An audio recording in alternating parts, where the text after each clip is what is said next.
Olá, eu sou Marcelo Renó, falando aqui no meu canal Carreira em Detalhes, sempre fazendo entrevistas encorpadas com grandes figuras do esporte brasileiro, né? Hoje eu estou aqui com o Ronaldo de Carvalho, um cara que marcou época aí no remo brasileiro, bicampeão pan-americano, foi a 3 Olimpíadas, foi uma final de mundial, como a gente vai falar.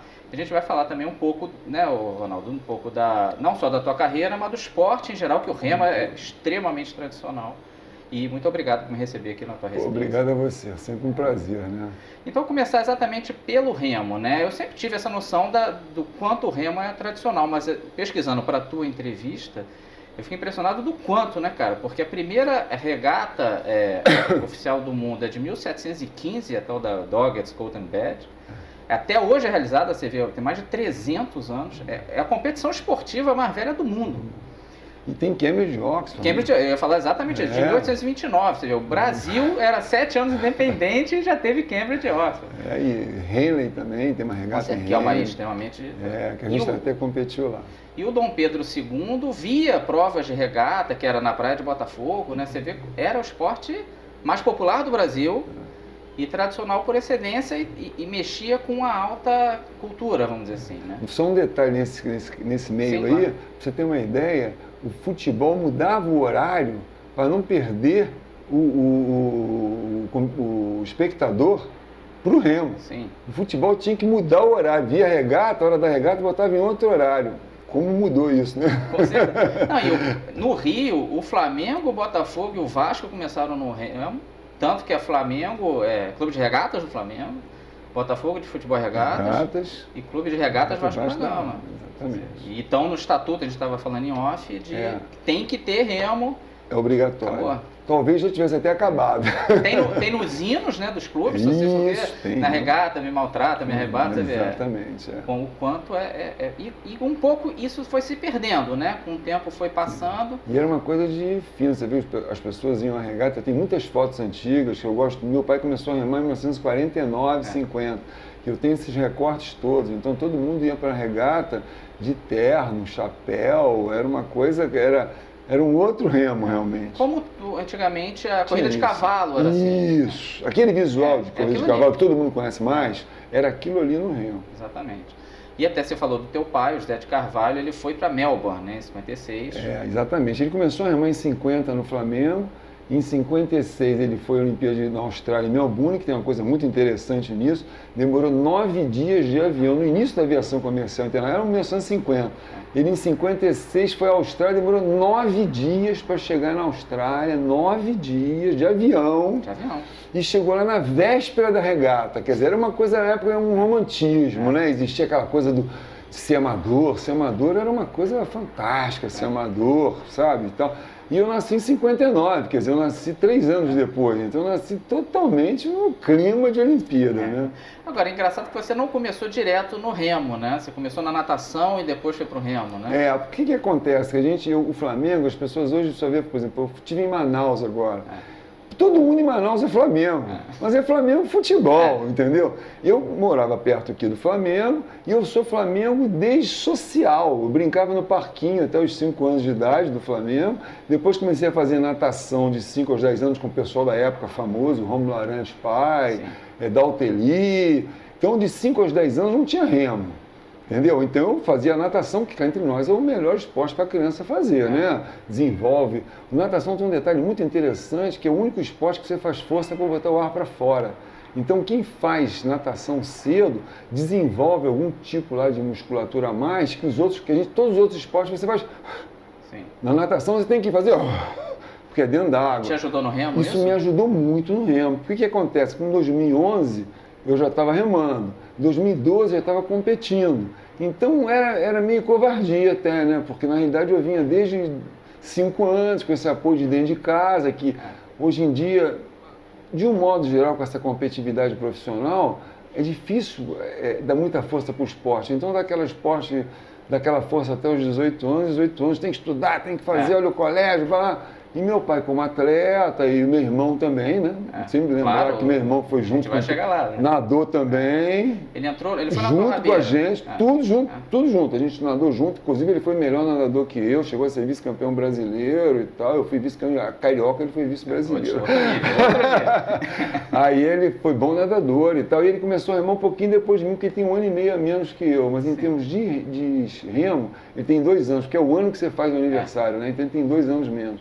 Então eu comecei com 12 anos de remando infantil, com 15 já estava remando júnior, que era até 18, aí já ganhei meu primeiro brasileiro, então daí foi indo, né? Foi seguindo, meu irmão depois já entrou indo para o Mundial também de júnior, fui ao Mundial em 76 também de júnior, com o Ângelo Roso Neto, que depois foi 4º lugar na Olimpíada de 84. Depois ele rimou com o meu irmão no Mundial, tirou 7º lugar também. Então vocês não começaram juntos? Porque acho que muita gente tem ideia de que vocês sempre foram juntos. Nós não é bem nunca, assim. Nunca. Pelo contrário, como ele tinha 2 anos, isso no remo é muita diferença numa idade mais nova. Então ele estava sempre em uma categoria diferente. Depois a gente forçou um pouco a categoria em 87, não ganhamos. O meu bicampeão brasileiro júnior já foi com o Ricardo. Mas eu já 77. No limite e ele novo. E ele novo. Aí a gente ganhou. Depois, em 79, ele foi uma fase de transição, a gente já começou a remar junto e tal, para a Olimpíada de 80, sim, que a gente foi a Olimpíada de Moscou em 80. Já eu e meu irmão com mais 2, barco de 4. Exatamente. Barco de 4. Aí depois a gente só foi remar juntos de novo em 83, 4 meses antes dos Jogos Pan-Americanos. Então foi até pouco, você com o teu irmão... Treinamos muito pouco, para esse primeiro Pan, remamos só 4 meses. Eu tive, na verdade, um vácuo aí que eu fiquei 1 ano e meio em Campos fazendo odontologia. Eu só passei para odontologia, aquela época do Sesgran Rio, não sei o quê, papapá, e eu só passei para... Não era bom de competição de estudo, não. Então o negócio era competir no barco. Aí eu passei para Campos, fiquei 1 ano e meio sem remar e tal, depois é que eu voltei nas vésperas do Pan-Americano e tivemos até uma sorte, eu vou te dizer sinceramente, de ganhar o Pan. Porque a gente andava direitinho, mas não andava que nem a gente andou nos próximos anos. Mas o Pan-Americano foi assim, o chamariz maior. A gente era irmão, ganhamos o Pan em cima, passamos tudo em 3º lugar. No finalzinho a gente virou e ganhou.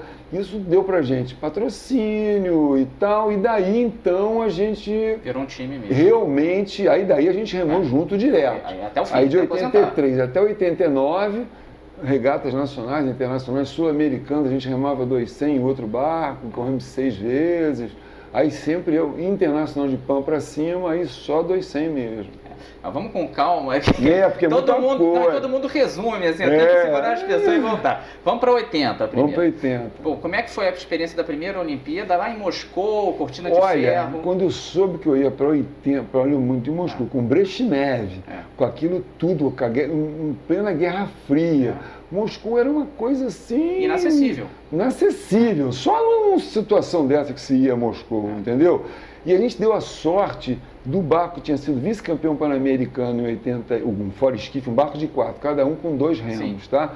Que em 79 tinha sido 2º lugar, tinha sido vice-campeão, 2 pararam de remar. Então entrou eu e meu irmão nesse barco de 4. Você não teria ido para 80? Senão não teria ido para 80. Se bem que nós também fizemos, eu e o Ângelo, que era esse meu parceiro quando era júnior, fizemos o índice também no 200. Quer dizer, ou eu iria no 200 ou no foresquife. Até o irmão, só de repente, não. De repente o meu irmão não, mas o foresquife, teoricamente, pelas contas dele, fez um índice melhor do que o do 200. Tinha mais chance. Realmente eu não me lembro exatamente, mas muito provavelmente foi isso. E aí, cara, eu fui para a Olimpíada assim, a gente ia meio maravilhado. Né? Você chegar lá, cara, em Moscou, passei a 2 metros do Brezhnev, era uma coisa meio diferente. Agora eu botava aquele crachá impressionante, era um salvo-conduto, andava lá em Moscou inteiro como... Foi maravilhoso, e a organização foi legal. A vila, que eu nunca tinha ido a uma vila, depois eu acabei indo em 6 jogos, né? Porque a gente foi universidade também, sim, 2 Pan e 3 Olimpíadas, nós fomos a 6 jogos, esse foi o primeiro. Então os jogos é diferente de campeonato mundial, né? Que é só o seu esporte, né? Os jogos são... E a universidade mesmo, que a gente tirou o 2º lugar, é a 2ª maior competição do mundo, que no Brasil não é valorizada porque não existe esporte universitário. Mas lá fora a universidade é muito valorizada, né? Aí então chegamos lá em Moscou, cara, pô, foi... E tem mais, era o boicote americano. Então, no final das contas, a gente acabou tirando o 11º, o 12º foi Cuba, que tinha sido medalha de ouro no Pan-Americano. Então a gente fez o que foi possível. A gente era muito novo, eu tinha 20 anos, meu irmão tinha 19 anos. O Lazarotto e o Valdemar Trombetta. Lazarotto e o Valdemar Trombetta, que já tinham sido desse fora esquife, tinha sido vice. Remamos muito com eles, ótimos remadores. Então, mas aí você seguiria no forró esquife ou já sempre teve não, de olho dali, no 200? o meu jeito, sempre foi o 200. Fora esquife foi uma montagem. Foi um momento. Eu comecei remando de esquife. Então eu remava bem parlamentar dupla. Então no Júnior eu remava 200, duplo, fora esquife, porque no Campeonato Carioca você rema tudo. Você rema tudo. 8 com, você fez 8 com? Foi nem muito, 8. Fui campeão sul-americano de 8 na voga, de 400, 200, parlamento esquife, duble, remei tudo. Não tem frescura, Remei tudo. Aí nessa época, remei tudo. Então nessa fase aí, a chance era no fora esquife ou no 200. Tanto é que eu estava lá no 200 também. Aí nessa fase aí eu passei para um vestibular, fui para Campos. Aí nessa época que eu fui para Campos, meu irmão ficou remando esquife aqui sozinho. E ele ganhou, carioca, brasileiro, fita azul. Fita azul é uma regata que todo mundo rema esquife, só tem uma prova de esquife. Então são 30 e tantos, e vai eliminando até chegar aos 6 finalistas. Aí ele ganhou fita azul, remou tudo. Quando eu voltei a remar com meu antigo parceiro. Aí houve alguns desencontros no treino e tal, meu irmão sentou um dia no barco, nós demos 4 tiros de 1000, tinham mais 3 barcos também treinando para o Pan-Americano, nós ganhamos os 4 tiros de 1000, aí acabaram os outros barcos, 4 meses depois ganhamos o Pan-Americano. Então eu digo ali, se a gente não tivesse ganho aquele Pan-Americano, a nossa história teria sido diferente. Sim. O Pan-Americano não tem um nível técnico muito forte. Não tem. Os Estados Unidos é barco BC, o Canadá é barco BC, mas tem uma visibilidade muito grande. Não são todos os esportes assim, não. Alguns eles vão mais fortes. Não, claro, no remo especificamente, eles vão mais fracos. Então a gente teve essa sorte, a competência de ganhar, que afinal de contas eu vou dizer, Pan-Americano, não. Mas a Argentina desde 87 que o Brasil não ganha uma medalha de ouro em Pan-Americano. Então não é tão fácil assim, né? Mas a Argentina vai com tudo, Cuba vai com tudo.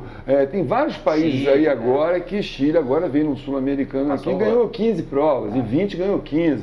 Então, não é um nível mundial, não é um nível de europeu, mas tem que estar bem para ganhar. Senão tira segundo. E segundo não é primeiro. Quem que te treinava? Era o teu pai mesmo? Era o Buque? Que o Buque é forte no Flamengo, né? Basicamente, desde que a gente começou a remar em 70, no Vasco, que meu pai foi ser técnico no Vasco, a gente foi pro Vasco, apesar de ser Flamengo. A gente remou de 70 até 78 no Vasco, meu pai sempre foi nosso técnico. Quando a gente foi pro Flamengo em 79, ficou uma mistura. Quando a gente remava 2, esquife e tal, meu pai treinava, mas ele ficou meio que um auxiliar do Buque. Na Olimpíada de 80, quem foi o Buque. Sim. Então nós, na realidade, no fora esquife, fomos treinados pelo Buque. Quando voltou, começou a ficar essa coisa meio mista, mas sempre meu pai orientando a gente e o treinador era o Buque. Em 83, quando a gente ganhou o Pan-Americano, aí a gente falou, agora nosso técnico é o meu pai. Acabou. Aí nos Jogos Pré-Olímpicos de 84, a gente já botou, a gente só vai se for meu pai também, porque ele não vai ficar treinando, porque ele que treinava a gente no 200 na realidade. E o Buque era o técnico geral. Aí eu falei, não. A gente só vai se for o meu pai. E nisso passou, a partir daí, meu pai foi em todas as competições com a gente, e então ficou direto com ele. Mas o Buque teve uma importância muito grande, porque esse negócio de 79 para 80, ele colocou nós dois, ele viu o futuro ali. Dizem que ele era muito bom de enxergar quem achava com quem. Ele tinha isso, é indiscutível, tá? Eu tinha as minhas diferenças com o Buque, mas não vamos nem falar em diferenças, vamos falar em coisas boas. Ele realmente tinha essa visão. E ele teve essa visão, você vê, de botar nós dois ali, que poderia ter colocado outros, entende? Colocamos nós dois, o nosso barco lá bem ou mal rendeu bem, tanto é que ganhou do Pan-Americano, campeão Pan-Americano do ano anterior, e depois nós viramos o 200, que foi a Pan-Americano, Olimpíada, quinto lugar no Mundial e tal, bicampeões Pan-Americanos em 87 em Indianápolis, quer dizer, então ele sempre teve essa boa visão de juntar. Ele juntava, às vezes, umas coisas que a gente não entendia e ele E dava funcionava. certo, cara. Pô, ele uma vez juntou o Trombetinha, que ele esquemava com a gente, com o Exxon, que tem 1,97 m. O Trombetinha tem 1,70 m e pouco. E ganharam um sul-americano assim. Então, ele tinha realmente uma visão dessa mistura. Sim. Que é indiscutível, cara. Agora, o 200, que não tem, é 200 porque não tem o timoneiro. É, né? cada um com um remo, diferente do dúplica, cada um com 2 remos. Né? Como é que é esse lance da puxada? Porque é uma puxada um pouco torta, não tem Torta. jeito. Ou você vai puxar um pouco assim ou Isso um que eu pouco digo, assim. mas tecnicamente, você tem que... Eu sempre fui muito técnico. Sim. Todo mundo dizia isso, não sou eu que estou dizendo, todo mundo dizia, até o presidente da FISA foi lá me cumprimentar dizendo que eu era muito técnico, porque eu era pequeno, eu era leve, todo mundo era mais pesado. Mais alto. E tal, né? Mais alto e mais pesado, que faz diferença no remo também o peso, tem inércia, tem tudo isso. Então, a parte técnica, você consegue, mesmo sendo remo de um lado, você usar bem as duas pernas, você usar bem o tronco, você tem uma maneira de pegar firme com a mão de dentro também, que teoricamente tem menos alavanca.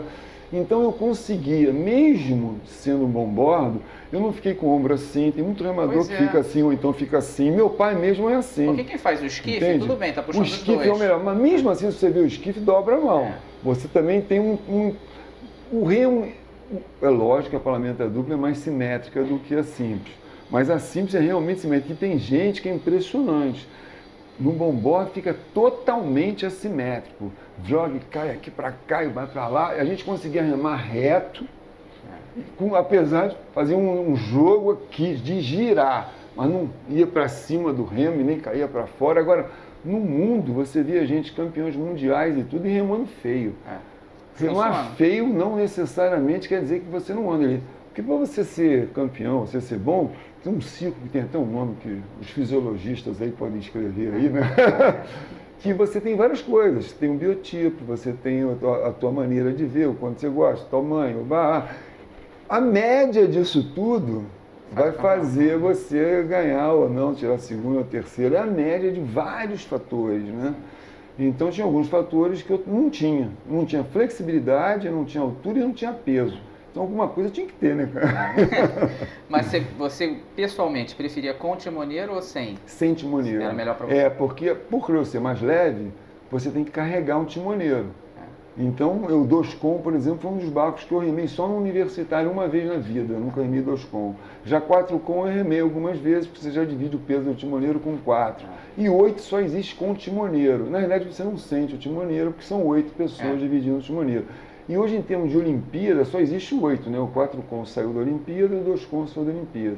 Porque na minha primeira Olimpíada, lá atrás, 76, cara, só tinha homem, né? Eram 8 pares de masculino, né? Sim.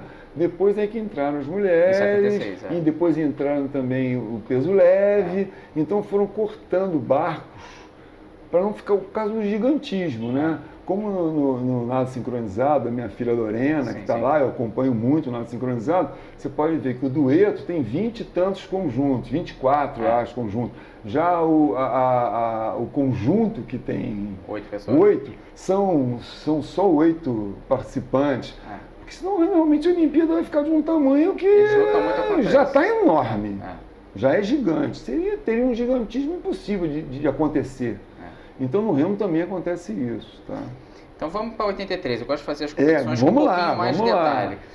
Para 83, se alguém te dissesse antes, você vai ganhar bronze, você ficaria satisfeito? Ficaria satisfeito. Qualquer medalha eu ficaria satisfeito. Na realidade, a gente foi sem ter noção. Porque sabe o que acontece hoje? Você tem o YouTube.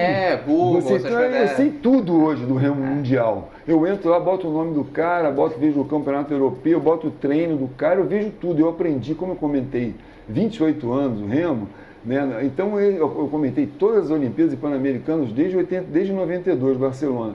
Então o que acontece? Eu estudei muito remo mundial, mas era muito difícil. Era muito difícil. A gente tinha, no nosso tempo, então, para você ter uma ideia, isso é uma curiosidade interessante. A gente chegava lá numa regata de Lucerna, que era a regata mais importante do mundo. Ela era até mais difícil do que o Mundial, porque o bloco oriental podia botar 2, 3 barcos. Então os caras botavam 2, 3 barcos, já acabou com você, entendeu? Acabou o pai.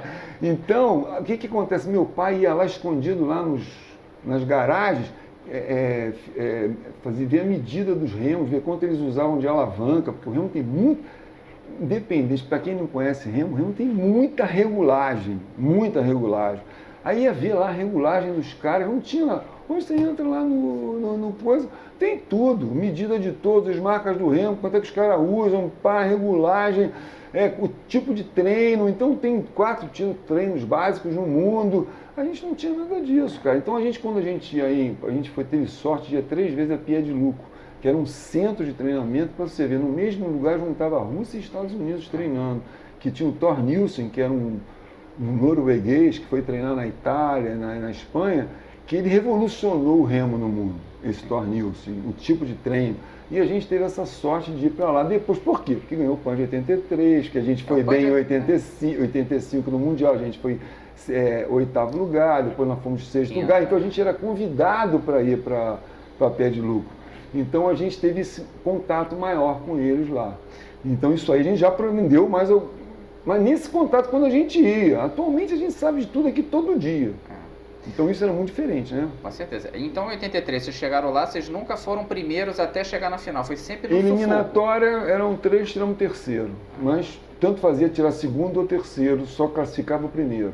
Repescagem classificava primeiro e segundo, a gente tirou segundo, sempre classificamos. Aí depois durante a prova, corremos a prova toda em terceiro. Nos últimos 200 metros, Estados Unidos na frente, Argentina, a gente passou, levamos a Argentina junto com a gente, passou os Estados Unidos, ganhamos de 1 segundo da Argentina e os Estados Unidos ficou. Mas na realidade, cara, hoje eu estou com 60 anos, né? Então passou um tempo, então dá para você analisar as coisas com mais frieza, sabe? A gente era muito bom de largada, porque a gente largava muito técnico, tecnicamente muito bem. Mas a largada dura 10, 15 remadas. Depois é força e potência, que eu não tinha. Então o que acontece? Normalmente a gente ficava para trás. E passávamos normalmente mundiais, que a gente tirou 5º lugar, Universiade, que a gente tirou 2º lugar, medalha de prata, foi a única medalha de toda a delegação brasileira na Universidade de Zagreb, em 87, quando ainda era Iugoslávia. Passávamos em último, no meio da prova, 500 metros nós passamos em último e tiramos segundo, e tínhamos 5 finalistas de mundial nessa final da Universidade. Todas as provas, sul-americano aqui dentro de casa contra a Argentina, logo depois do Pan-Americano, veio a Argentina de novo, passou 500 metros, 4 segundos na nossa frente, depois nós ganhamos de 2, então faltava uma força, mas depois a gente tinha muito aeróbico, tinha muita resistência. Então, a partir dos 1000 metros, a gente começava a andar. Então, na realidade, a gente fazia o segundo 1000 melhor do que o primeiro 1000, o que não é normal. Normalmente, as pessoas faziam o primeiro 1000 mais forte que o segundo. Característica individual, que hoje eu peguei todos os meus resultados, falei, pô, que coincidência, né? Não era coincidência. Nós tínhamos uma deficiência de falta de força aqui e tínhamos um aeróbico bom. Eu analiso melhor hoje que na época. Como é que você lidava com a dor? Que eu vi muito documentário antes de entrevistar, dei uma boa pesquisada. O pessoal fala que o ácido lático vai bater em todo mundo. Esse aqui é um negócio. Primeiro, a largada é uma largada lática, mas não, ela é anaeróbica, quer dizer, aquela de potência de 100 metros lá do Bolt lá, mas é alática. Então é um forte e tal, mas não tem muito, você não pode remar mais de 1 minuto forte assim, senão entra no lático, que é o que você te intoxica, que dói. O que dói é o ácido lático, né? O meio é todo aeróbico. E a partir dos 500 metros, você vai entrando, é sempre limiar aeróbico, né? É muito alto o nível de aeróbico. Quando você passa os 500 metros, aí é onde vai decidir. Aí você começa a entrar no anaeróbico lático. Aí começa a doer, meu amigo. Aí tem gente que aguenta mais a dor, tem gente que aguenta menos a dor. Tem gente que afoga muito. Eu tinha um aeróbico muito bom, afogava pouco, entende? E eu aguentava muito essa dor. Começava a doer a perna, vai doendo, doendo, doendo. E meu pai, cara, passou princípios pra gente muito bons, entendeu? Desde garoto que eu via isso, sabe? Que, tem que ser raçudo, tem que, dói mesmo, a perna dói mesmo, e não sei o que. Então, desde 5 anos de idade, 10 anos, 12 anos, que eu tive essa sorte de ter um pai olímpico, técnico, e que você pega esses conceitos e você passa a fazer isso de uma coisa natural. Porque dói mesmo, viu? Já vi provas aí fora, o Ivanov, que foi tricampeão olímpico nos anos 50, 60, para tirar ele do barco, tiveram que ver 3 caras tirar o cara do barco e ele não conseguia sair do barco. Entende? Então a perna, porque também uma coisa interessante, já que a gente está falando de queima a perna. Porque as pessoas imaginam muito remo, braço e lombar. 70% é perna. O resto é um apoio e o remo no finalzinho é só aquela empurradinha na velocidade. Sabe uma pedra? Se você fizer assim, ela cai aqui. Mas se você fizer assim, ela vai. Então o remo, o braço é só aquela empurradinha de velocidade no final. Mas a menor velocidade do barco é quando você pega, bota pá na água, o barco está na menor velocidade dele. Aí você vai com a perna, empurra, ele vai aumentando a velocidade e você no final você acelera. Então o braço é só um acelerador. Então a perna, cara, é que pega o pesado, entendeu? Então essa coisa da perna aí é fundamental, né? Eu vi o documentário, tem o documentário Book, o Monstro da Lagoa, né? E ele fala que ele aprendeu no exterior a importância da perna, que no Brasil era tudo braço, aí ele viu, não, perna é vital aqui. Não, os barcos antigamente... Eram de madeira. Eu estudei muito essas coisas de barcos, o que mudou nos barcos dos anos 50, 60, 70 para cá. Para esse negócio de comentar, eu sempre gostei de pegar a história. Ter história, né? Os barcos mudaram muito, cara. O tamanho dos trilhos, que hoje são maiores, os trilhos eram mais para trás, os pinos. Cara, a regulagem era toda contra, entendeu? Aí hoje as regulagens foram mudando, várias coisas, passando, o remo foi mudando, o formato do remo era assim, agora ele é assim. Ele ficava uma parte fora d'água e aqui sem remo. Então o barco virou um quadrado hoje, a parte do remo. E assim, assimétrica. Então a pá toda dentro d'água, quer dizer, pega muito mais água, só que tem que ser um pouco menor, senão você não aguenta, fica pesado demais. Então várias coisinhas fazem com que... E hoje tem uma coisa de evolução dos anos 50, 60, 70 para agora. Existe quadro de evoluções de tempo, então houve uma evolução absurda. Os barcos hoje andam, com 40 anos atrás, andam 100 metros a mais. Loucura, os outros estariam 100 metros atrás, que em 2000 é muita coisa, né? Andar 100 metros a mais, né? E assim, aí vamos terminando aqui 83, teve a cena famosa de você chorando no pódio. Cara, porque realmente, primeiro eu era sempre chamado pro DOP, né? Pequeno, brasileiro, DOP. Remando muito. Ganhou? DOP. Não, todas as minhas provas de 83 a 88 eu fiz exame de DOP. Então realmente eu não fui dopado. Você provou. Aí eu fiz o exame, posso dizer, eu fui lá, fiz o DOP. E pior que não saía, né? Uma animadésio, meio seco. Suou tudo. Meio seco, que me deram cerveja, cara, pra fazer. Cara, imagina, eu saí dali doidão naquele negócio, cara, e Brasil ganhou para mim. Meu Deus, pra mim aquilo assim era um sonho, cara, sem brincadeira. Ainda pegar um telefone, você imagina. Não, é bom, né? A Globo arrumou lá, os repórteres arrumaram lá pô, liga aqui pro seu pai. Pô, pai, ganhamos, não sei o que, minha mãe, aquela coisa que virou uma cena que por anos apareceu isso. Depois no pódio, foi uma das imagens do ano. Cara, olha, ficou uns 10 anos, a retrospectiva final do final de ano, assim, sempre aparecia o negócio da live. Marcou demais isso aí. Que foi uma coisa super natural. Passou do esporte. Foi umazinha só, não foi uma choradeira, que, né? Mas foi aquela coisa assim, realmente, hino nacional tocando. Por isso que eu te digo, o 4º lugar no Mundial, tecnicamente, não tem comparação com o muito mais valioso pro atleta. Não tem comparação, cara. O 4º lugar no Mundial é assim, realmente, os 3 da frente, o 5º lugar, desculpa. Os 4 da frente eram europeus, que hoje todo mundo sabe que tinha um doping internacional. Então, você foi campeão mundial? Não, meu amigo. No dia lá era assim... Acabou e tiramos o 5º lugar. Não tem comparação o 5º lugar com a medalha de ouro no Pan-Americano. Mas foi essa medalha do Pan-Americano que a gente conseguiu patrocínios, barco de Ficaram fora, conhecidos no Brasil inteiro. Conhecidos, o conhecimento abriu portas. Então a gente já foi logo ao pré-olímpico, fomos convidados para o pré-olímpico, depois corremos prova fora, já preparando para o ano seguinte. Aí no ano seguinte nós fomos com boicote e tudo. Lá, no Olimpíada a gente foi 8º. No ano seguinte, no Mundial, nós fomos 8º sem boicote, ou seja, evolução. No ano seguinte, 86, nós fomos 5º, evolução. 87 teve um problema, nossa carreta quebrou, remamos num barco de madeira, cara, já todo mundo barco de fio, remamos num barco, pegamos um barco que tinha lá, mesmo assim ganhamos a petit final, tiramos o 7º lugar. Nesse mesmo ano ganhamos o Pan-Americano e nesse mesmo ano tiramos segundo na Universidade, quer dizer, foi um ano muito bom. Depois, em 88, que era o ano que a gente mais andou, estava treinando muito, fomos muito para fora, competir e tudo.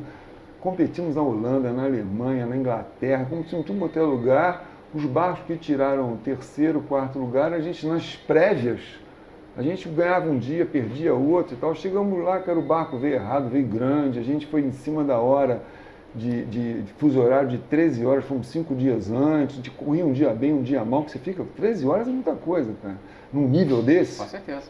Acabamos ficando em 10º lugar, porque, cara, é a única coisa que eu tenho, assim, um recalque, não é de saber dizer assim, eu ia fazer melhor, eu ia ser finalista, não. Saber o que seria possível. Talvez até o 8º, 10º mesmo, não sei, entende? Mas isso aí que ficou assim, fora isso, o resto, nunca houve nada. Tudo que a gente fez era o máximo que a gente podia fazer, sabe? Realmente não tem um detalhe. Ali também podia ter sido. Porque os adversários também têm essas histórias.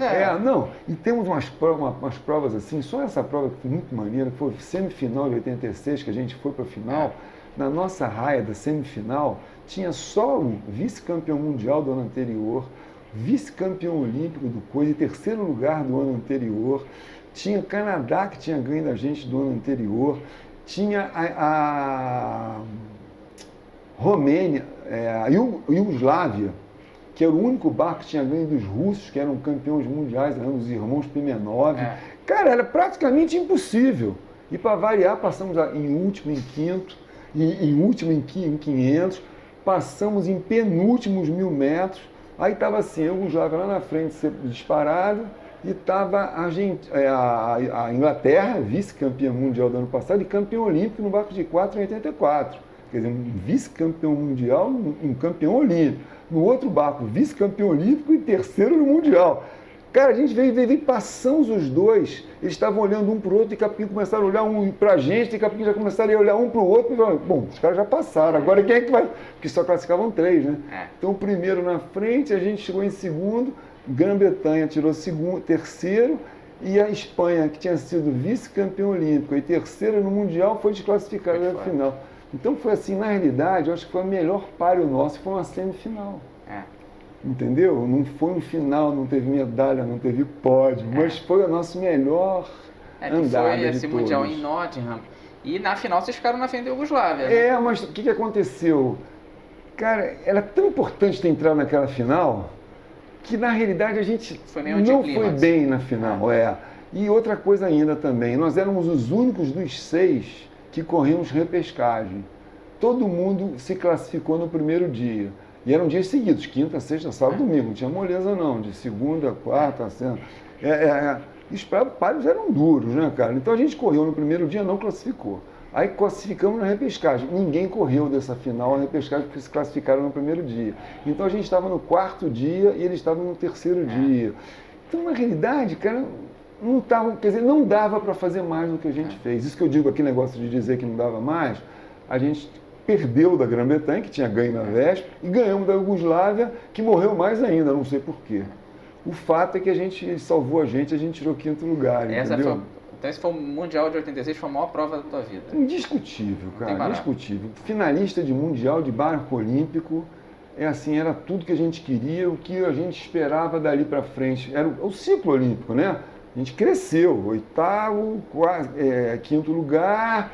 No ano seguinte deu problema com o barco de madeira, mesmo assim ganhamos a petit final. Final B. É porque antigamente era petit final e final A. Não sei o que acontece, era final A e final B, era pequena, grande final e petit final.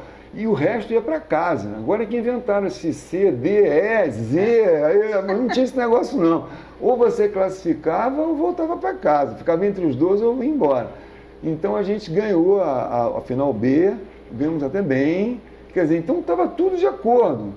E apesar de um barco ruim, eu acho que era também um que a gente tinha uma possibilidade de chegar na final, mas foi ótimo.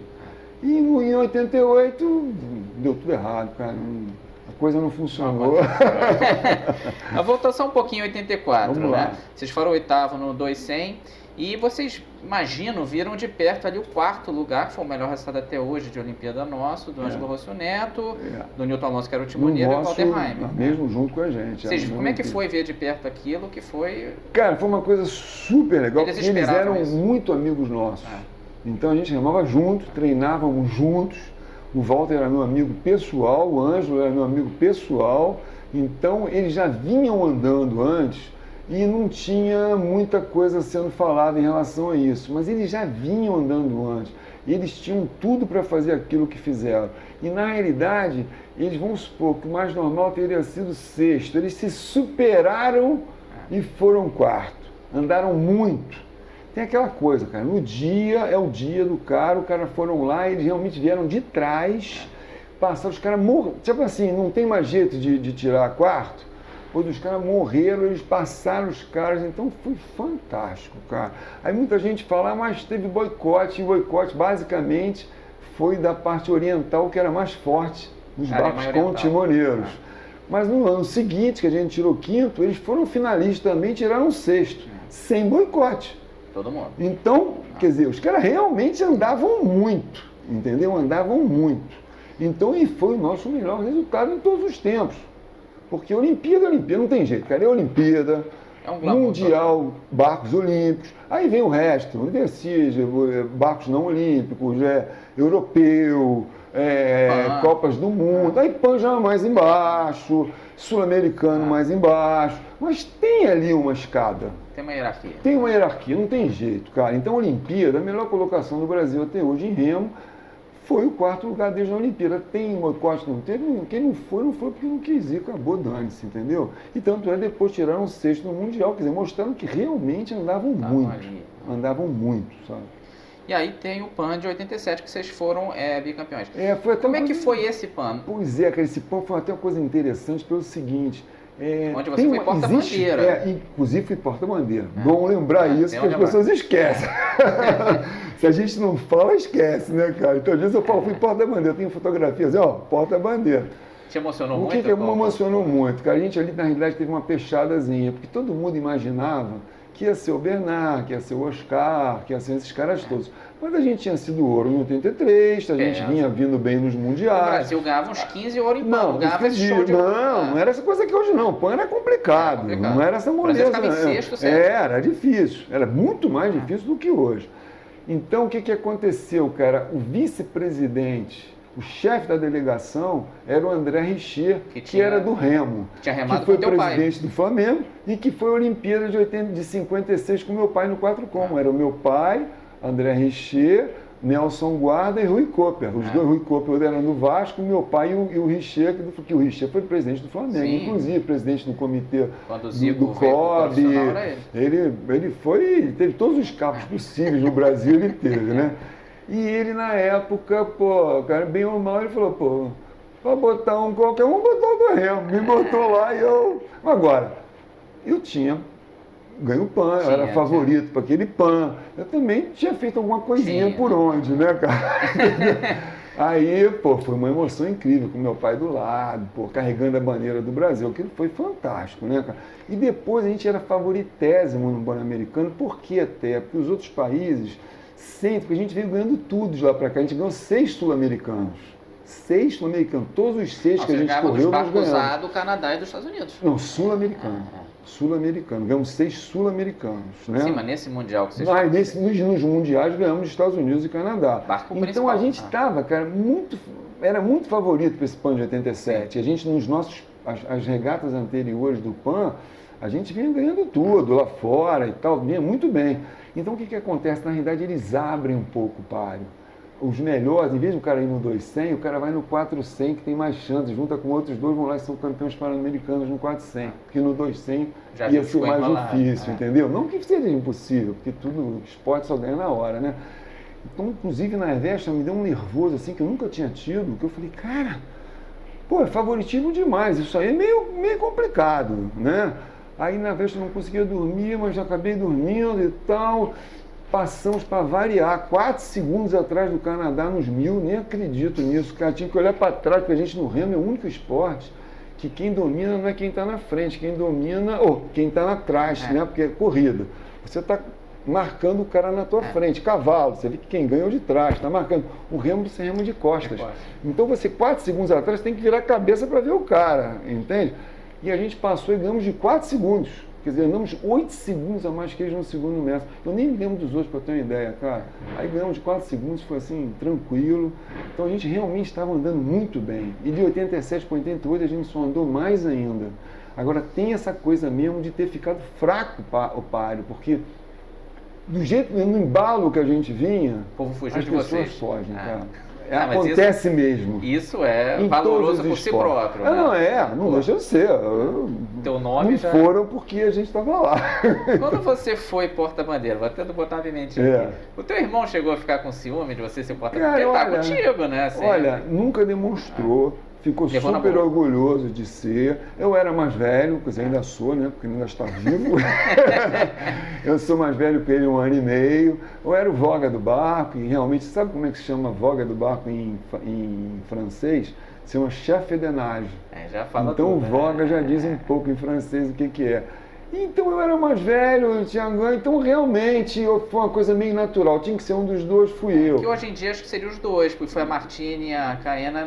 Muito possivelmente, na época só podia não existia isso. Senão teria sido nós dois, com certeza. Inclusive, eu sempre digo que se tem alguém que teve um resultado geral da carreira melhor que o meu, foi o Ricardo. Porque o Ricardo, no tempo que eu remei esquife, ele ganhou os esquifes todos que eu não remei esquife. E uma vez a gente remou esquife num fita azul desses, ele tirou segundo e eu tirei terceiro. Perdi para ele no esquife, num vento contra, que no primeiro dia estava um vento a favor, deixei ele ganhar para classificar, depois entrei pelo campo que virou o vento, ele é mais pesado que eu, mais forte.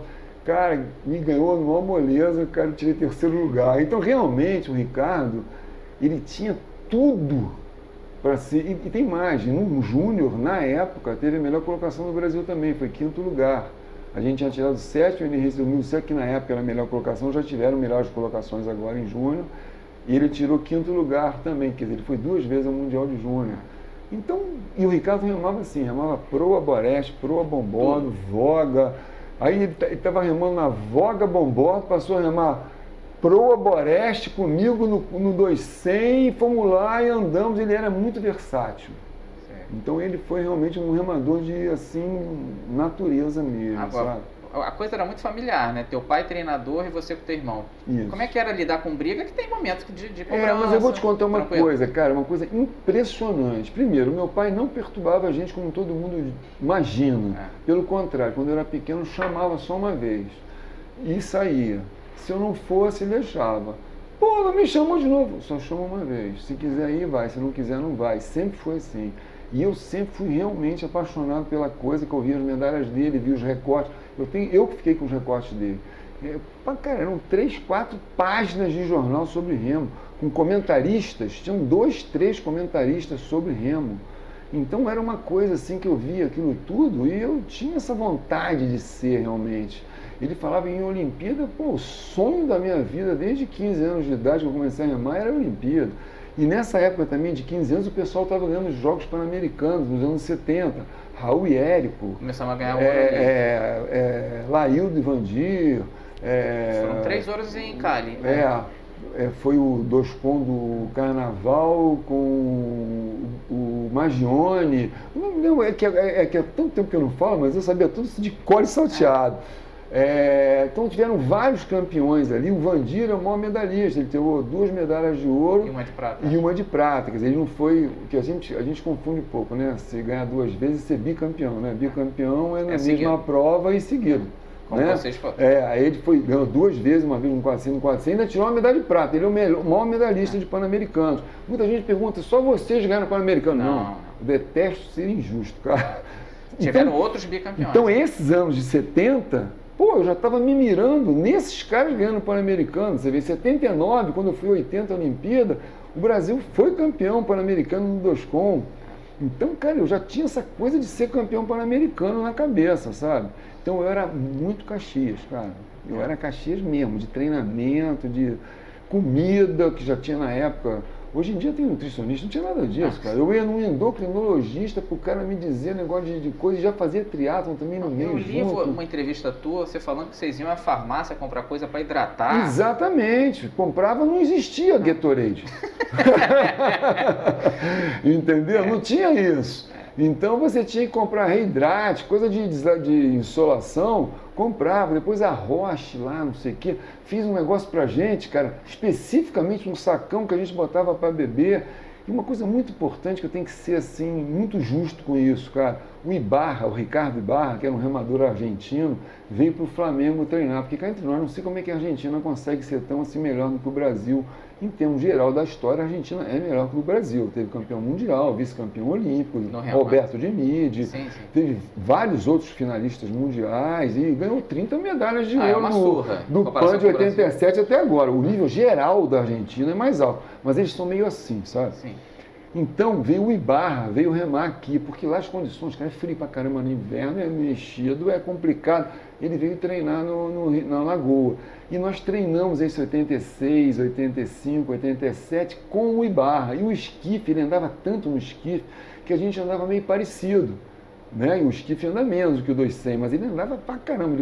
A gente foi uma vez quinto lugar, ele foi 5 vezes quinto lugar. Só que 2 vezes em Olimpíada. Então ele remava e ele tinha condição de ser melhor. Na final, não sei o que acontecia, que ele não rendia o que ele rendia antes, mas ele andava muito. E ele mudou a nossa maneira de pensar, maneira de treinar. Ele trouxe uma coisa de finalista de mundial que a gente não tinha. E ele já era bicampeão pan-americano e foi tri com a gente em 83. Então, realmente, ele teve uma importância muito grande na nossa evolução, assim, sabe? Foi uma coisa internacional de nível mundial que a gente não tinha um parâmetro. Agora, em relação ao remo, a você, na tua vida mesmo, que falam muito isso, eu vi muita gente do remo falando, estrangeiros mesmo, que dá muito controle de tempo, você já acorda cedinho, não sei o quê, tem que treinar muito, depois tem que estudar, né? Eles são muito universitários e tal. Uma disciplina férrea, a força mental do cara, te dá um norte, né? E realmente, você usa a vida inteira isso. Cara, o negócio é o seguinte, remo é 5 horas da manhã, porque é a única maneira de juntar todo mundo. Porque o colégio, tinha o colégio de Santo Agostinho, 7 horas da manhã. Então eu tinha que treinar às 5 horas da manhã, acordava às 4, chegava no clube 15 para as 5, e treinava de tarde de novo, 5 horas da tarde. Então isso aí as pessoas não têm ideia disso, 2 treinos por dia. O único descanso era segunda de manhã. Sábado, domingo, esse negócio hoje de domingo não treinar, não existia. Domingo eu não tinha mais tempo para treinar. Então os treinos mais fortes eram no domingo. Descansava domingo à tarde, segunda de manhã. O resto era de manhã, de tarde, manhã, de tarde, manhã, de tarde. Eventualmente não tinha treino no sábado, outras vezes tinha treino no sábado à tarde também. Então, dependendo da época. E chegamos a treinar na Olimpíada de 80, a gente fez treinamento de altitude em São Moritz. Chegamos a treinar 3 vezes por dia, 3 vezes na semana. Treinava 6 horas, 11 horas da manhã e 5 horas da tarde. Então, cara, você entra numa disciplina dessa, isso vai pro resto da vida. Então o pessoal fala, pô, mas eu devo para uma odontologia, que eu sou dentista, né? Nessa confusão toda eu consegui fazer odontologia. E me formei junto com a Olimpíada de 88, que foi uma coisa difícil, que muita gente não conseguiu fazer, né? Essa coisa toda para a odontologia, cara, me deixou muito mais focado, me deixou muito mais disciplinado, questão de horário, questão de conhecimento. Eu era técnico, isso era muito importante, então eu gosto da parte técnica da odontologia. Eu acho que, cara, tem tudo a ver a minha maneira de ser dentista com o meu tempo no remo, hierarquia e tal. E eu casei de novo e peguei meus enteados, que hoje são meus filhos por afinidade, né? Peguei eles com 7 anos, 9 e 10 anos. Primeira coisa que eu fiz, eles estudavam de manhã, estudavam de tarde, acordavam 11 horas, almoçava e ia para o colégio. Falei, ano que vem, já estava no finalzinho do ano, todo mundo estudando de manhã e natação obrigatória de tarde. Não tem conversa, Direto, já entrei e a minha mulher apoiou. Deu esse apoio, isso foi muito importante, porque senão não tem jeito. Aí eles, no ano que vem, todo mundo nadando de tarde, que foi o que eu tive. Então você tende a passar isso. E a Lorena, posso fazer ginástica olímpica também? Pode. Pode fazer nada sincronizado? Natação, nada sincronizado, tudo bem. Aí depois vou ficar, ainda fui indo no nada sincronizado, eu falei com a Roberta. Roberta, tem jeito mesmo? não vai perder o tempo dela? Não, tem jeito mesmo. Aí foi indo. Quer dizer, desde os 9 anos até os 29, foi a 3 Pan-Americanos, ganhou medalha de bronze. Foi a Olimpíada do Rio. Foi a Olimpíada, então eu brinco com ela, ó, a gente foi a Pan-Americana, fomos à Olimpíada e temos nome na calçada da fama do Flamengo. Então você já conseguiu, completou, né, os 3. E você vê, com meu pai foi genético, e com ela não foi exemplo. Então você vê como que as duas coisas são importantes, né, cara? Com ela não teve nada, e ela tem um jeito muito parecido comigo. Ela arruma tudo na véspera, ela não falta ao treino dela, ela é séria pra caramba, compete melhor do que treina, que também era uma característica minha. Eu sempre competi melhor do que treinava. Então tem várias coisinhas assim, essa competição melhor veio do meu pai e dela veio de mim, que eu sempre falei nisso, que o importante é a competição, treino é treino, leão de treino não adianta nada, né? Vira aqui, vira si, né? Então você tem que competir bem. Então tudo isso para a minha vida inteira serviu muito, sabe? E eu fui depois, nesse meio tempo depois aí, eu fui 2 vezes diretor técnico do Flamengo, quer dizer, tentei passar um pouco isso também, que é mais complicado, né? É uma outra seara aí. Até vamos falar da Laura Bartolo. Mas antes, assim, impressionante... Não, nem isso especificamente, mas um todo. O lado tradicional da tua família, né?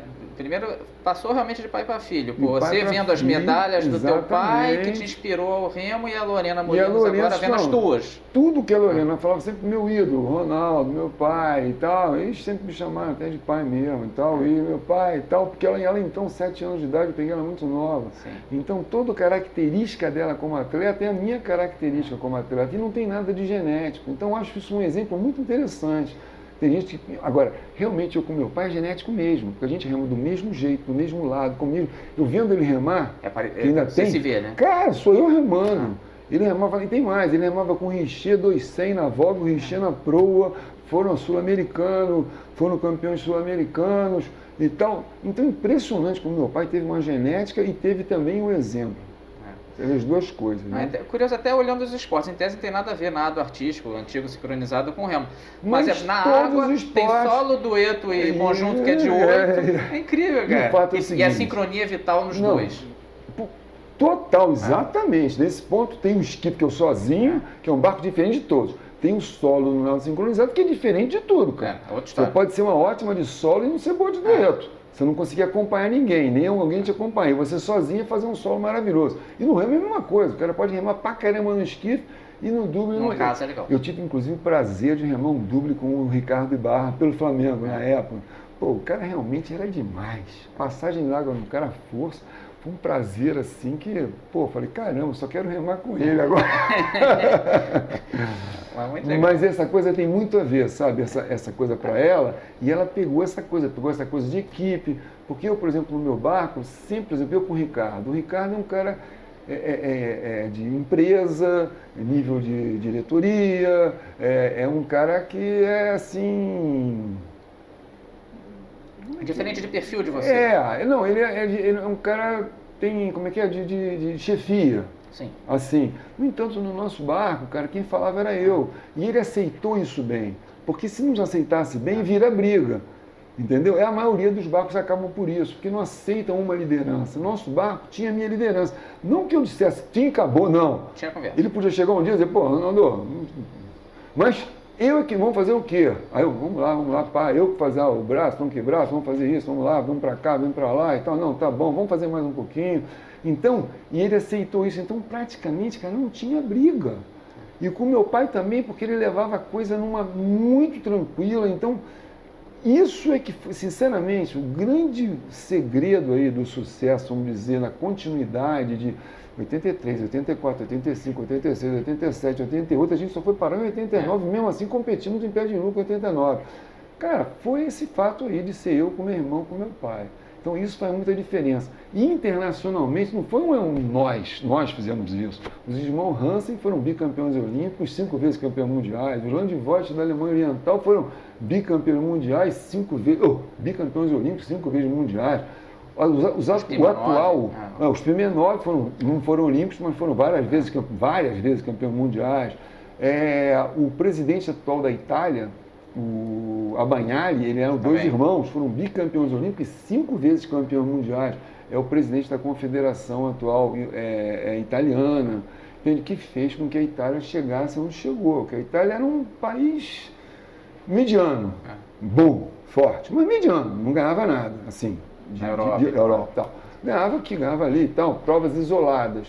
Eles vieram fazendo, desde que o Abanhali entrou para a Olimpíada de 2012, fizeram um trabalho de base no júnior, no júnior. Eu sempre dizendo nos comentários, o Brasil só está levando uma menina para correr júnior e correr sub-23. Está levando agora só um cara para correr júnior e sub-23. E a Itália mandando todos os barcos de júnior, todos os barcos de sub-23, todos os barcos de júnior, todos os barcos de 23. O que aconteceu em 2015, um ano antes da nossa Olimpíada, ganhou o Campeonato Mundial, quadro de medalhas da Itália.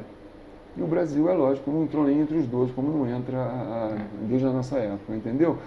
Então, cara, não tem mistério. O Brasil, por exemplo, para 2012, sem querer entrar em crítica geral, sim, mas teve um trabalho em cima dos já ganhadores, vamos fazer esses caras ganhar para garantir nossa medalha. Mas não houve um trabalho de base.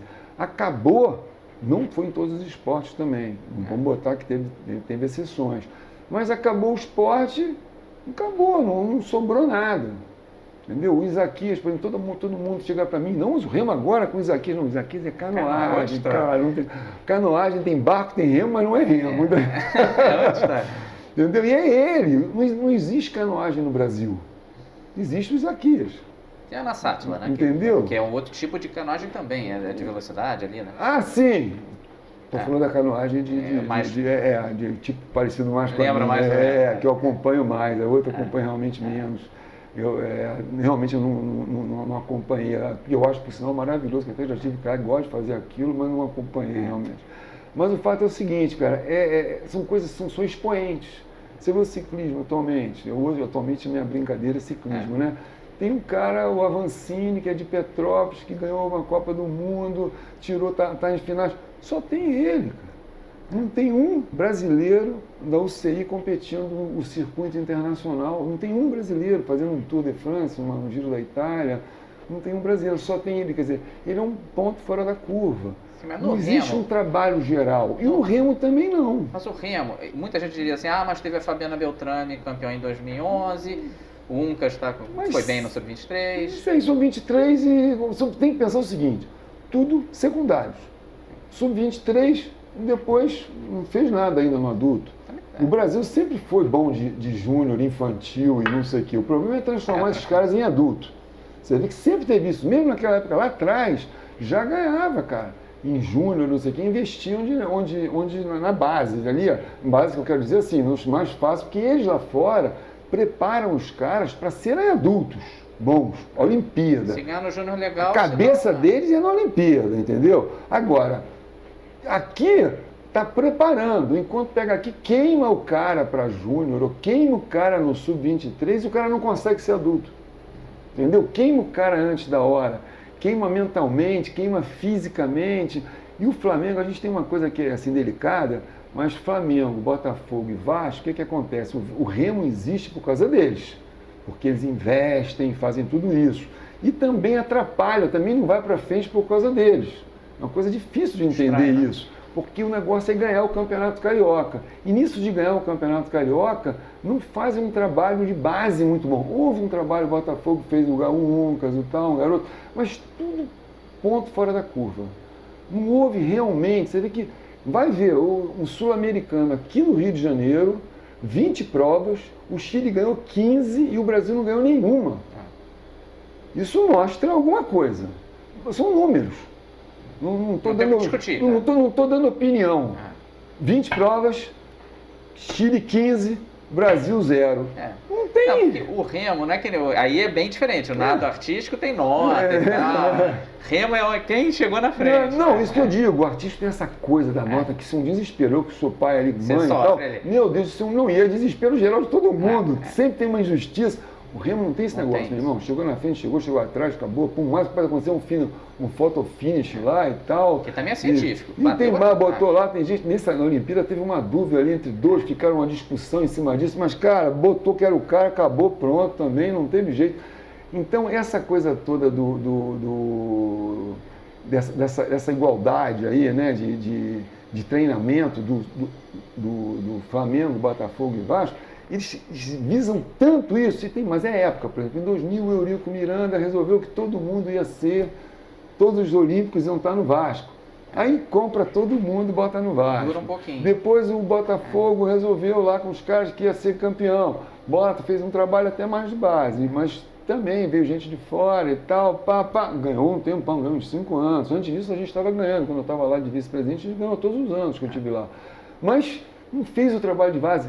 O próprio Flamengo não deixa você fazer o trabalho de base.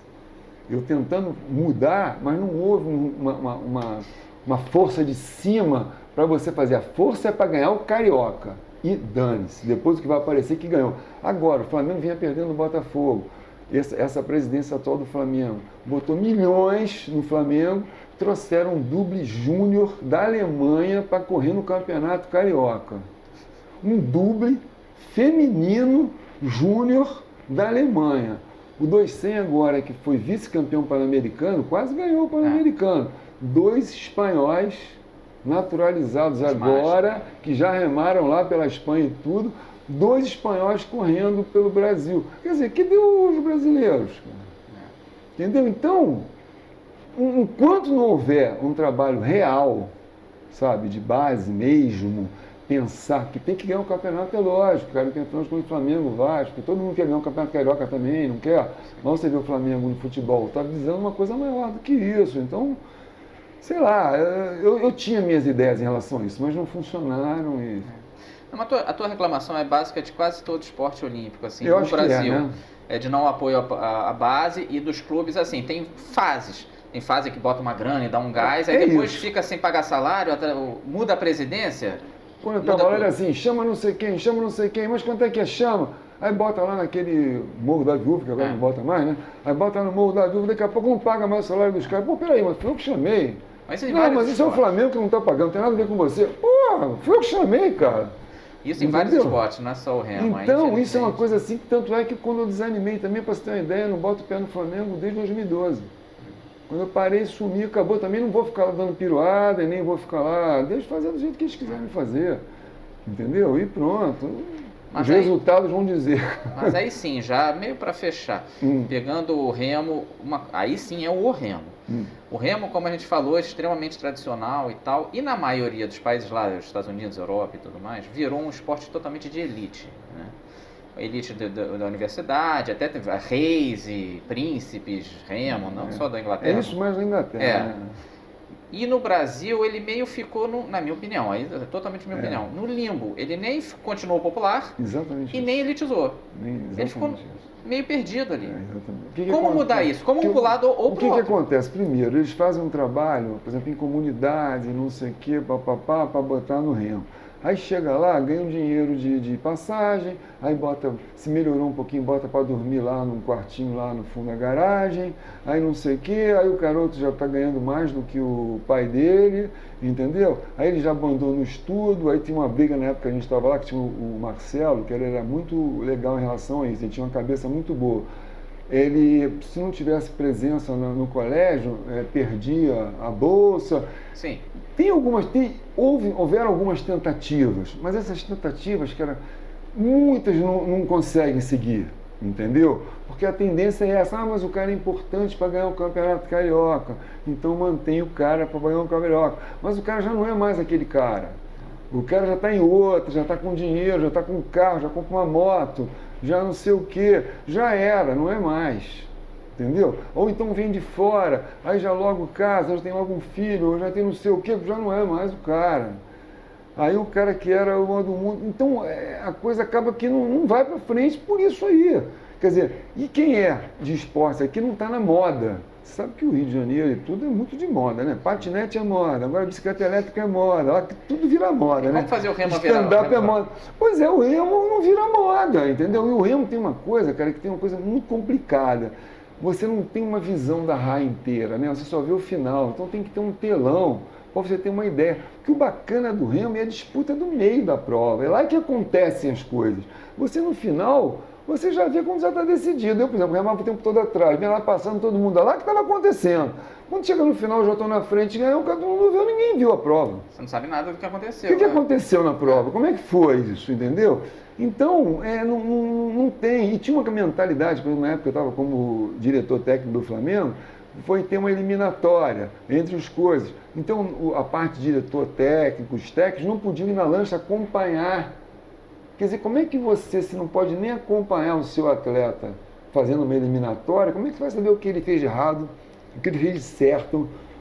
Como é que você vai corrigir aquilo? Porque eram 3 dias de eliminatória. Você não via nada.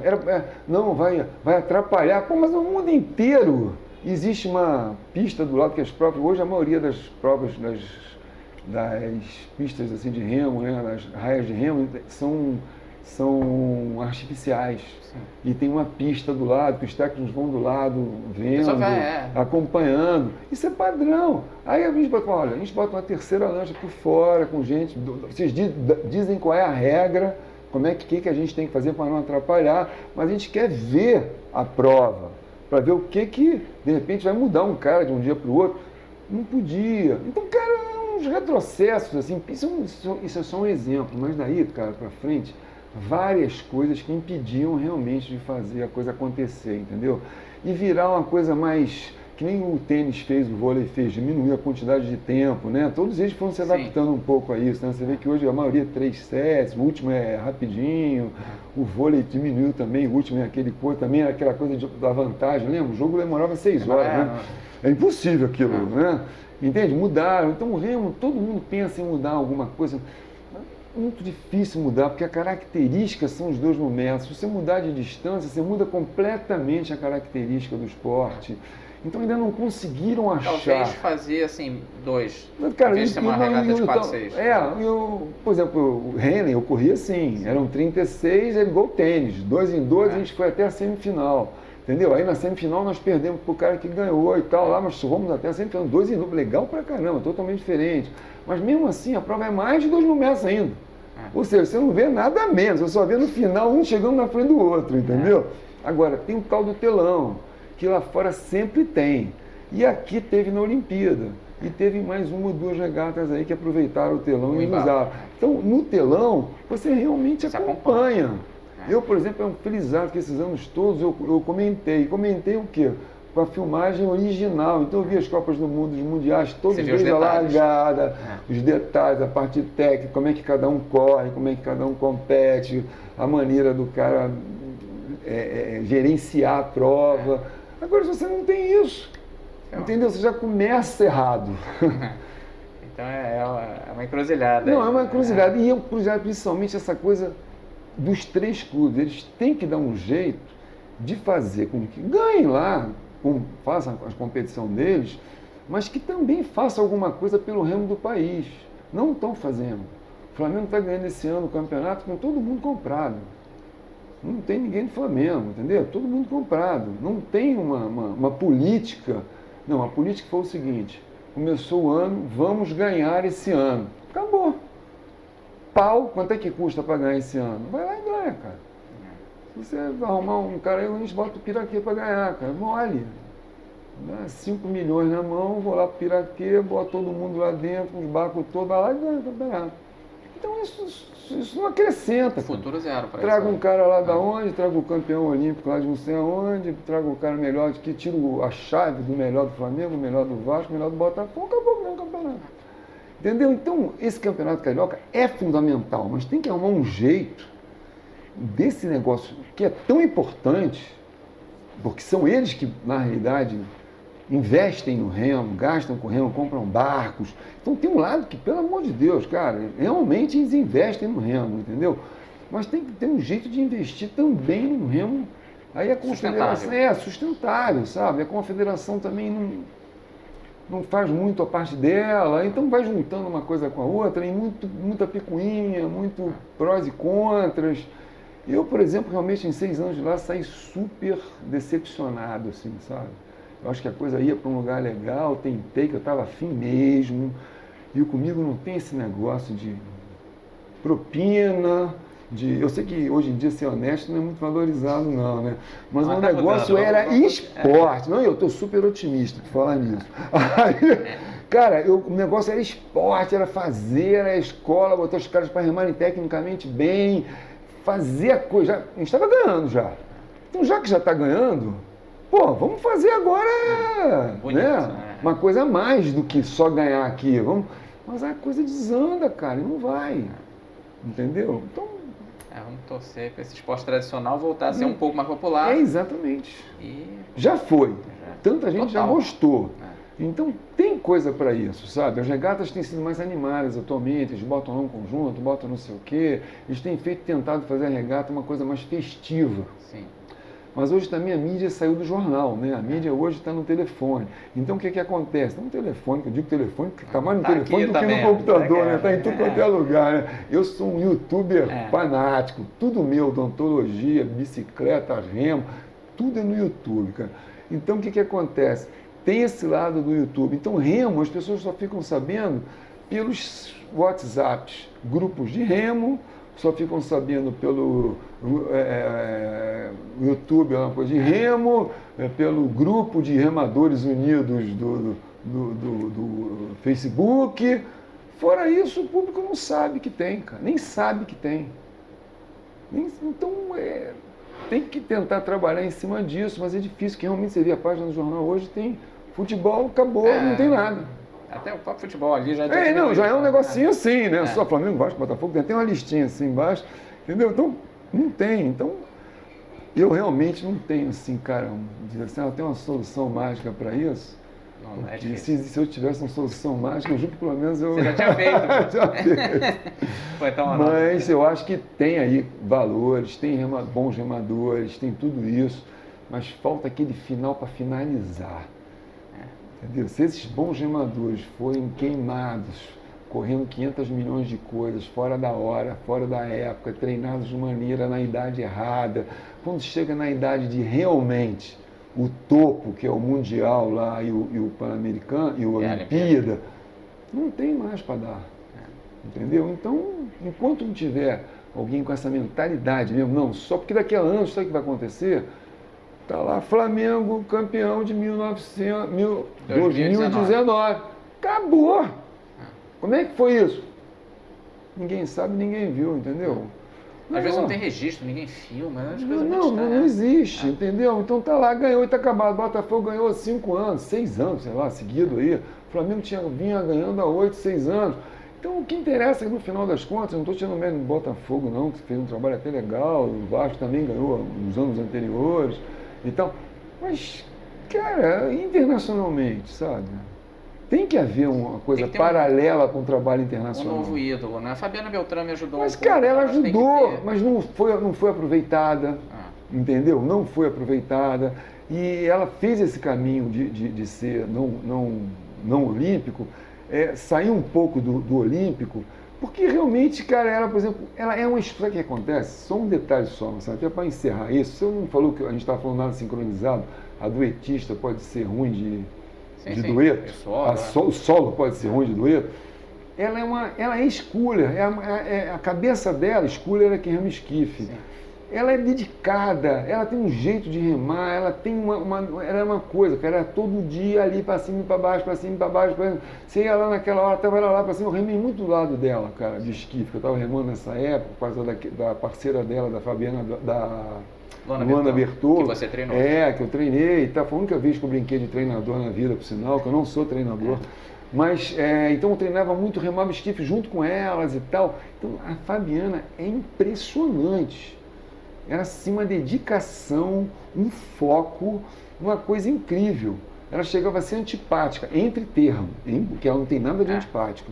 Mas, para não desviar, quando você sai, eu, por exemplo, já sou mais falador, mais simpático. O que acontece? Perdia 1 hora, 2 horas, em vez de eu já podia estar fazendo outra coisa, ela era meio, acabou, pum, pegou as coisas, para ir embora, descansar. Ela, séria, total. Muito séria, cara, muito séria. E os resultados dela não foram bem aproveitados. Então, mas o esquife não tinha na Olimpíada. Cara, se tivesse, a gente também não sabe o que ia acontecer, porque também ia mudar o nível do esquife na Olimpíada, se fosse olímpico.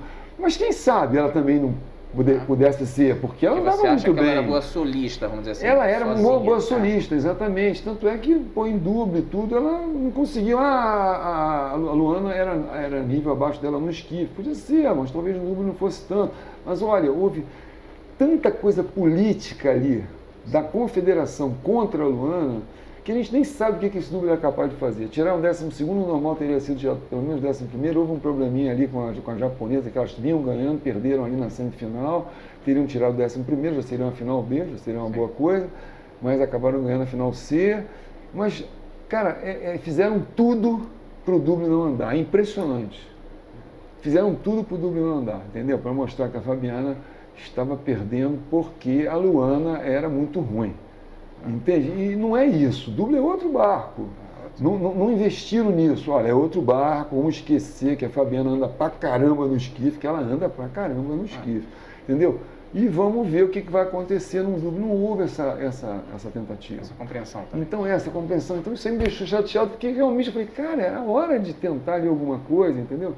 Então, essas coisas te desanimam. Então, quem está vendo a coisa de uma maneira mais séria desanima. O desânimo fica meio que geral, né, cara? Mas tá aí, eu acho que tem chance ainda. A federação aqui é melhor por ser meu primo, mas tem feito aí um trabalho legal, as regatas têm sido movimentadas. E o máximo possível tem sido movimentadas. Acho que eu tô mais otimista que você, assim.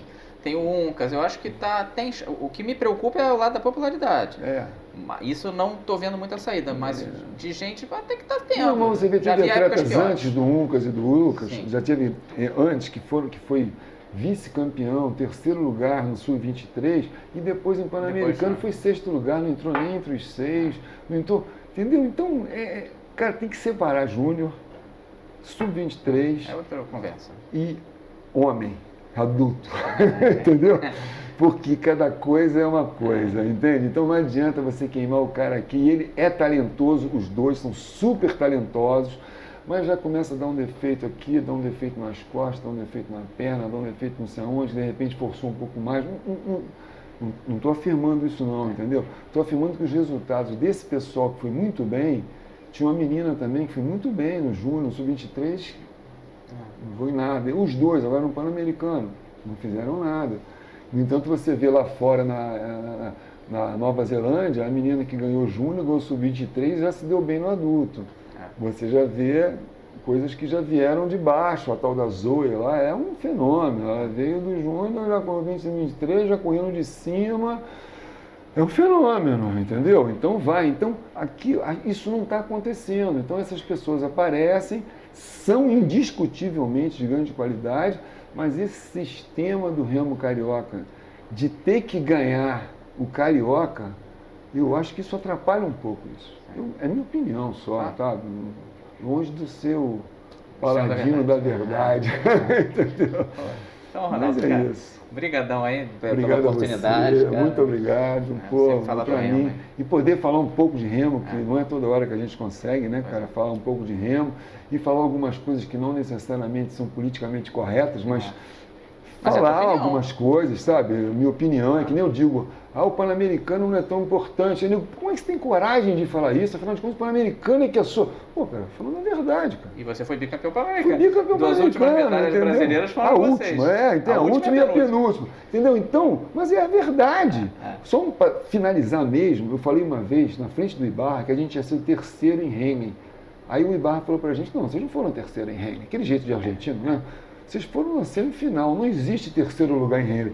Que como a gente na semifinal perdeu para o ganhador, a gente se colocou como que tivesse chegado 3º. Era uma mentira, porque a gente foi semifinal. Eu falei, meu irmão, agora também não tem moleza. Aí o pessoal chega, bicampeão pan-americano. Não, bicampeão pan-americano. Verdade, pan-americano não é. Pan-americano é uma escala bem abaixo de Olimpíada, de europeu, de coisa e tal. É uma competição regional. O sul-americano está mais embaixo ainda, o brasileiro está mais embaixo ainda, o americano a Olimpíada.